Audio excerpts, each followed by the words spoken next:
Pour la cohérence commerciale du projet, il y a souvent un élément intéressant, c'est est-ce que le porteur de projet est lui-même consommateur de son produit ou de son service. Parce que vous voyez qu'une des difficultés quand on raisonne et qu'on a un projet, c'est qu'on se met à la place du client. Et se mettre à la place du client quand on n'avait jamais été client de ce produit ou de ce service, ça reste un concept assez abstrait.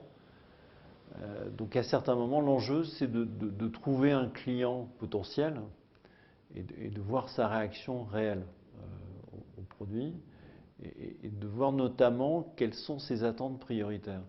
Avec une des grosses erreurs de positionnement et qui souvent amène à des marches arrière, c'est que le porteur de projet essaye souvent dans son positionnement initial d'avoir tous les atouts de son côté.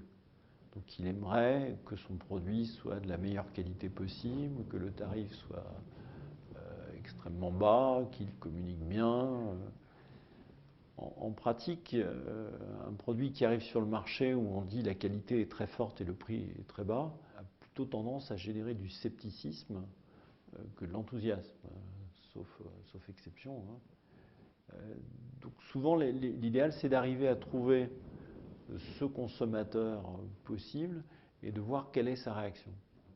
Est-ce que les attentes prioritaires du client c'est le prix?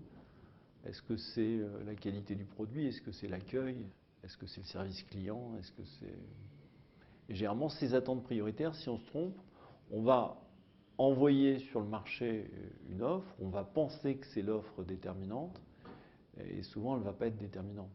Et changer de positionnement, pour un créateur d'entreprise, vous voyez, corriger le tir, ça veut dire que tout l'effort qu'il aura fait pour s'installer, avec un positionnement, il faudra le défaire pour le construire autrement.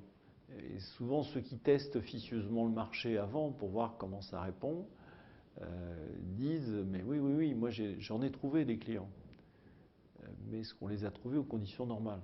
Si on ne les a pas trouvés aux conditions normales, on a juste démontré qu'on était capable de trouver des clients aux conditions anormales.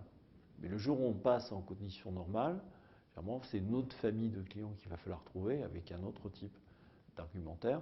Et on n'est pas du tout sûr que dans ce cas-là, le projet tient la route. Donc ça, c'est souvent une des difficultés de la partie commerciale, c'est de savoir comment les porteurs de projets vont rentrer sur ce marché.